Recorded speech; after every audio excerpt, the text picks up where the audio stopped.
Hello. I hope it can be seen Yes. Sure can. correctly. Okay, yeah. Thank you. So I want to start by thanking the organizer, in particular Luca, for inviting us. And I want to give kind of a premise on this talk. I mean, I'm not Chapel programmer, so I was asked to try to give a talk and telling what LUMI has to offer to the Chapel community. So I will just talk about LUMI, what it is, what is its hardware, and what is the support team. And then I will give the floor to my colleague Jorik that will give a quick demo on installing Chapel using EasyBuild on LUMI and then running some simple program. So let's start from what is LUMI.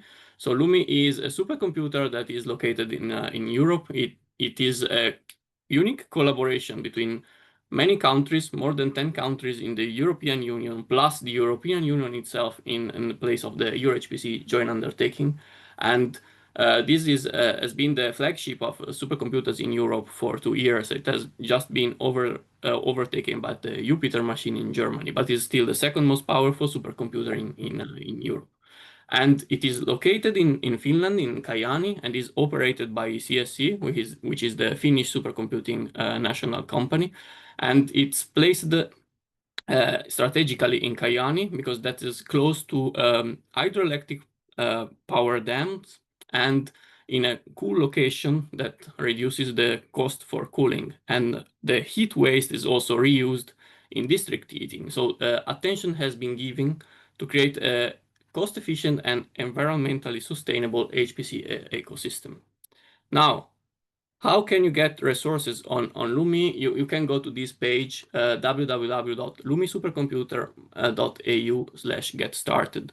In this page, you will find all the links to all the different resource allocators. There are many because we have the Europe, so the EuroHPC joint undertaking, who owns 50% of the machine and owns 50% of the resources that are distributed through its own way of distributing core hours, and all the consortium countries that have the possibility to give you hours. So it depends how it applies you, which kind of collaboration do you have with those countries or with any country in Europe, and then you can try to access to resources on LUMI. But what resources can we offer you? So what there is in LUMI? So what is the hardware? LUMI is a modular machine. We have 2 big compute partition plus other ancillary partition, and every partition is specialized to target some particular issue. So the most 2 important partition are LUMI-G and LUMI-C, of course. Those are the compute partition. The first one, LUMI-G, relies on GPUs, and it's almost 3,000 nodes. Every node has 1 AMD Zen 3 Trento CPU plus 4 AMD MI250X accelerators.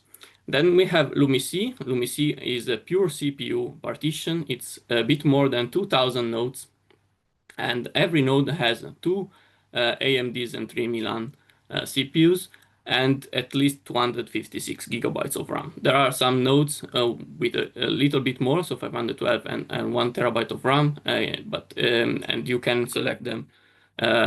Is in the documentation how you can ask for those specific nodes.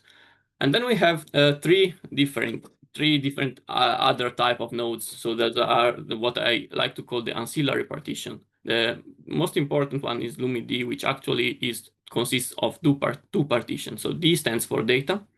And here we have the large mem partition, which is a set of 8 nodes with 4 terabytes of RAM each. This is designed for pre-processing of or post-processing of large dataset that needs to be loaded in the memory and then worked on it. And then we have the real LUMI-D partition, which is for data visualization. So it's a set of 8 nodes with 8 NVIDIA A40 GPUs. Those are rendering GPUs, so no CUDA capabilities there, no compute there, just visualization. And then we have the so-called LUMI-L. This is the set of login nodes. We have 4 UAN that can be accessed via SSH plus 1 that is available for the open on-demand access, plus others that are used for system administration, software installation, and so on. These are the hardware of the nodes. Then we have the storage. Storage is divided into 3 different partitions, so through 3 different ways of storing data. 2 of them are directly connected into LUMI, and the third one, LUMI-O, is slightly separated. So the LUMI-F and LUMI-P are 2 Lustre file systems. The first one, LUMI-F, is a flash-based file system, so it's faster but smaller. And then we have the LUMI-P, which is the Lustre, the disk plate, the disk-based, normal hard drive-based file system. There are 4 different lustres in LUMI-P for a total of almost 80 petabytes of storage that can be used by the user. And then, as I said, we have LUMI-O, which is slightly separated from the machine, is in the same data center, but is not on the same, let's say, electrical group, and is slightly in another room. And this allows LUMI-O to be also available. It's an object-based file system, so it's a bit different, and is also available when the main machine, when main LUMI is under maintenance. So it's a, let's say, more reliable storage place. And all of those hardware beside LUMI-O are connected via HP Cray Slingshot 11 network.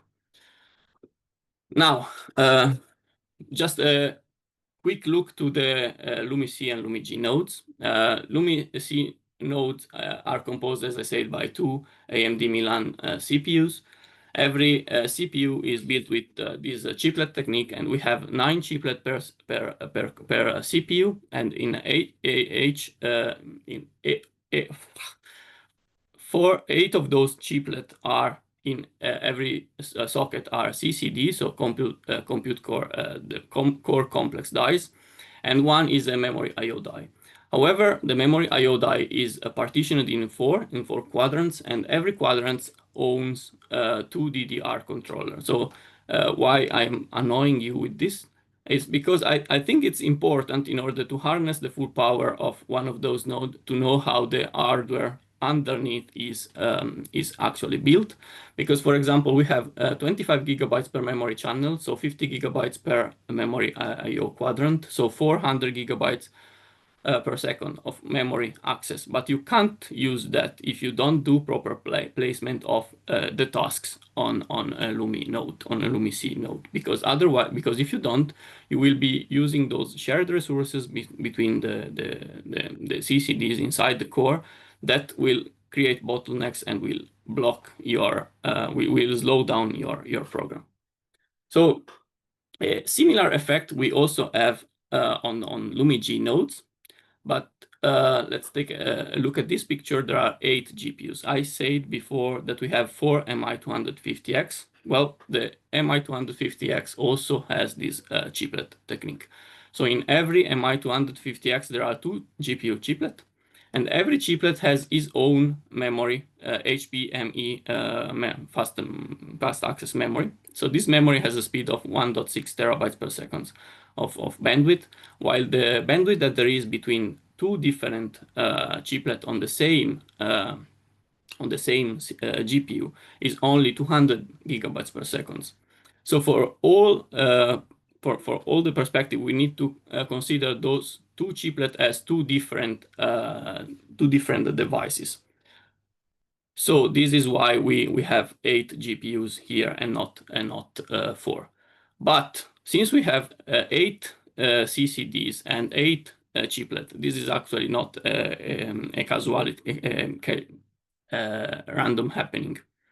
So the AMD Trento CPU is a special CPU that has been developed by AMD in collaboration with HP Cray, and it has one extra thing compared to the Milan standard Zen 3 architecture, which is this link, this gray link in the picture between the CCDs and the GPU.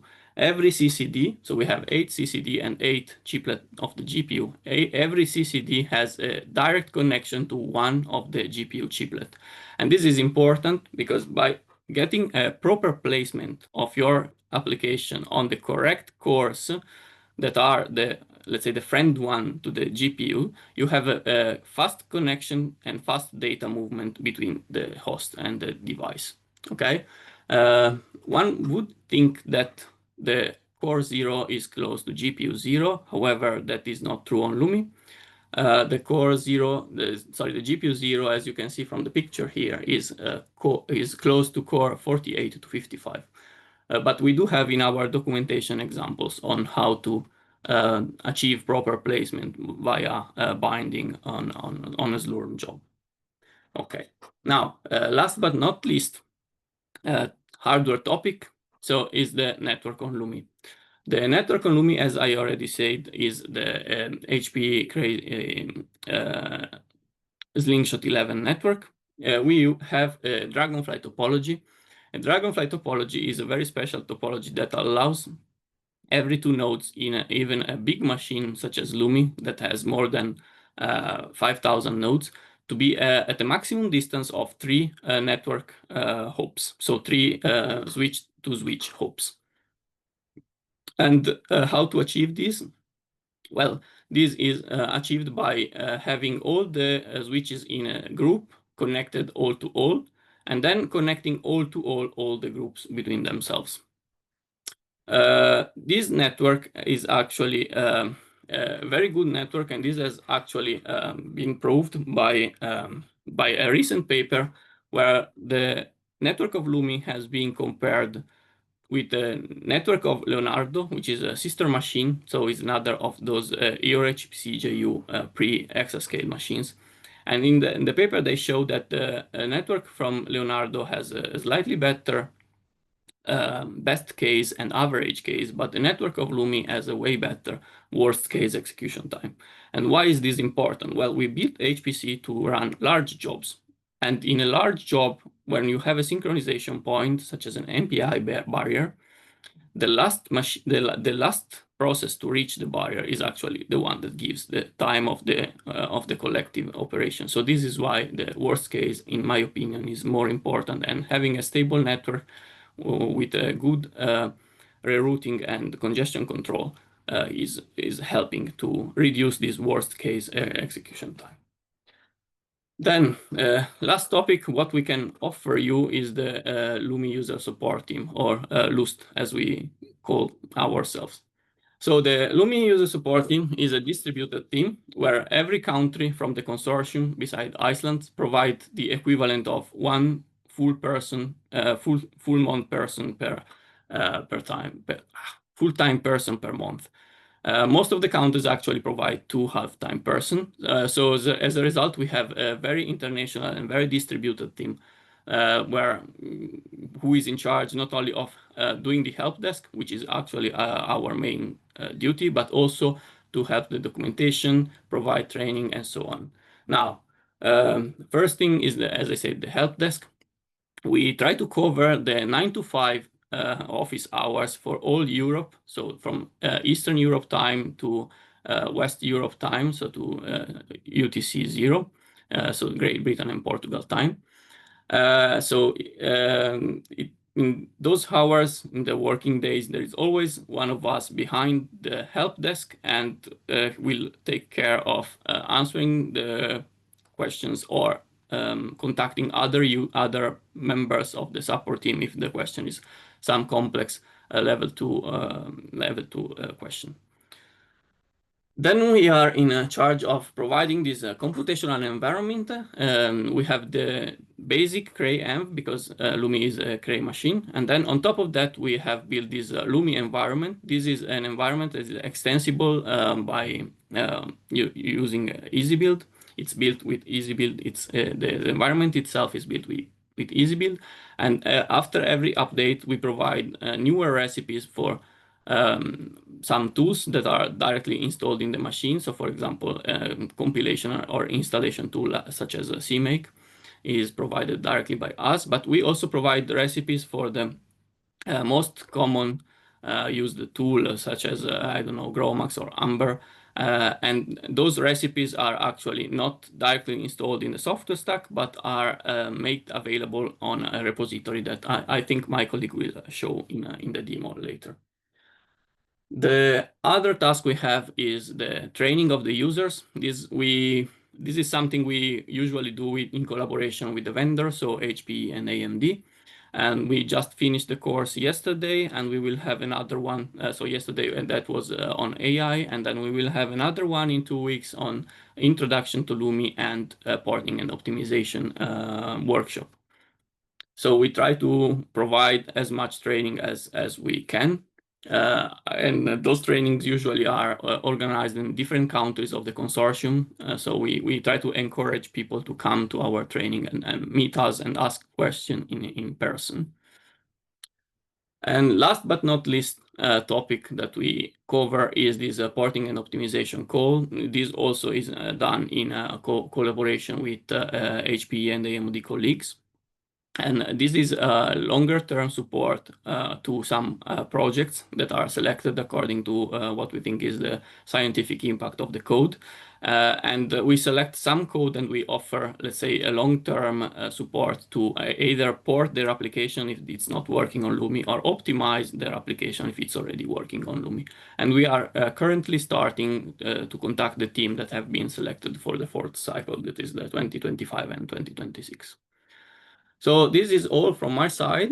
But before giving the place to my colleague, I also want to do some advertisement of a talk that is going to happen next week. So Engin Kairaklioglu, I'm sorry, I'm probably butchering your name. I know you are in the audience. Is going to present in the LUMI coffee break next week, the 15th of October at 16 East Europe time, or 15 Central Europe time. So if you are interested and you could join, you can also send me an email if you need information about links or whatever. Okay, so this is all from my side. And Jorik, you have the floor. Thank you very much, Emanuele. Let me see if I can share my screen. Then you need to stop sharing. But I can't stop sharing.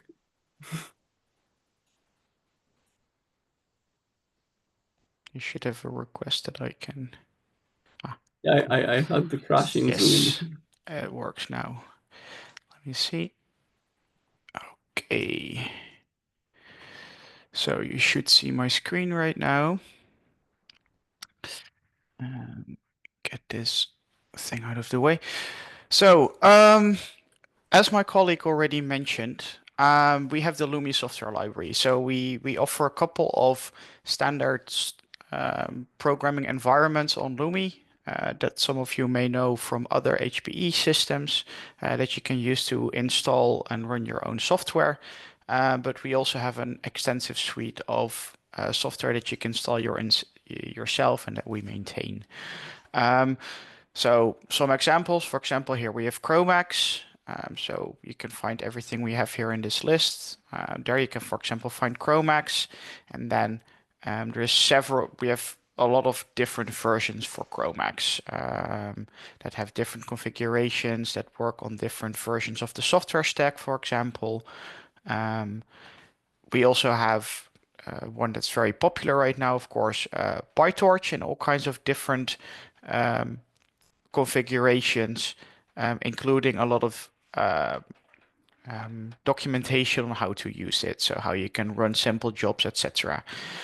If you would go to the C right now, you wouldn't be able to find Chapel, but we are currently working on Chapel support in EasyBuild. It's not yet ready because we're still verifying and trying to figure out the last small problems. But we expect to release a CPU version of Chapel next week. And then after that is finished, we'll start working on making sure that there will be an easy way to install a GPU supported version of Chapel. So what will that look like when you can use it? So I'll zoom in a little bit in my terminal and go to LUMI.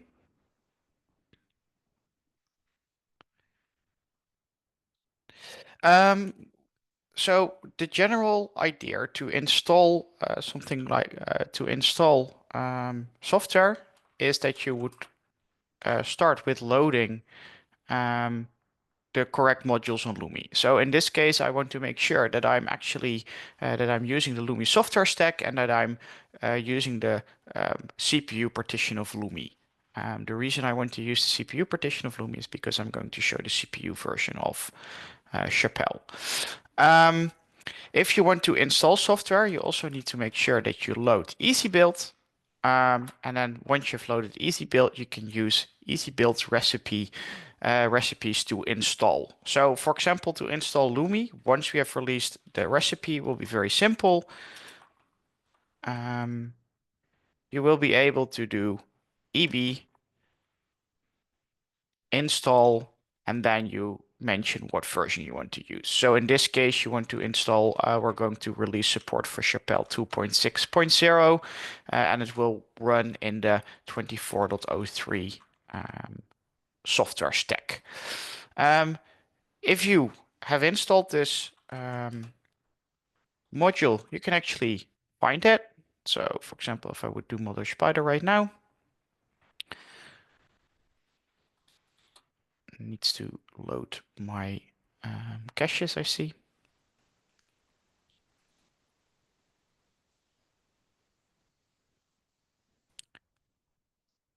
I should see in a bit. The module, always nice, this demo effect.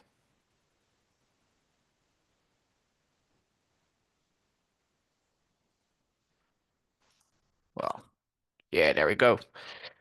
You see, we have a Chapel 2.6.0 compiler available. So you can load it by loading Chapel. And now we will have a compiler available. The first time you run the compiler, it will take a bit longer to load.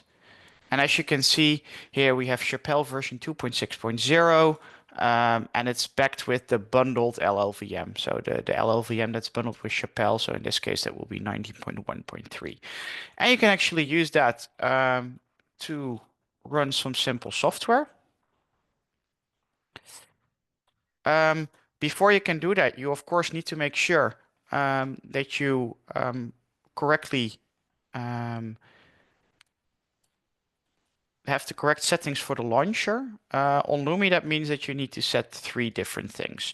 So first of all, we need to make sure that we use the correct partition. You can obviously also do that when launching the program, but I prefer to set that right at the beginning. So I'll set my partition to the standard partition on Lumi. So that's the LUMI-C version. Then you need to make sure that you set the right number of cores per locale.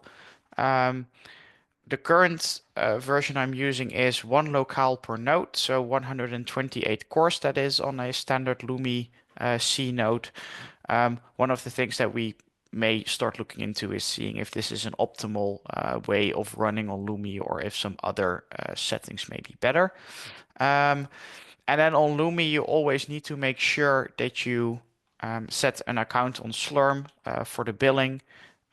So I'm going to set the account to one of the accounts where I actually have some budget. Now I've done this, I'm all ready to run a simple multi-locale program. So earlier I have compiled some. So in this case, I'll run the task parallel distributed version. I'll run it on 4 different nodes, and let's see if the queue will be a bit friendly to me, and we will get a result soon.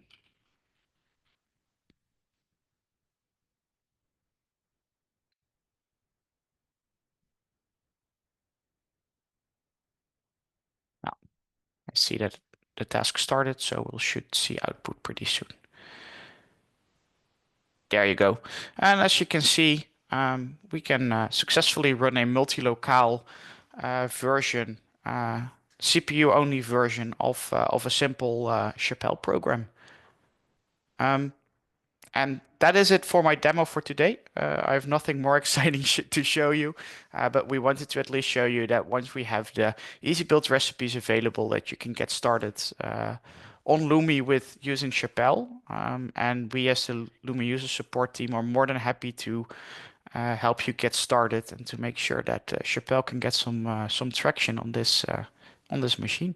Thank you.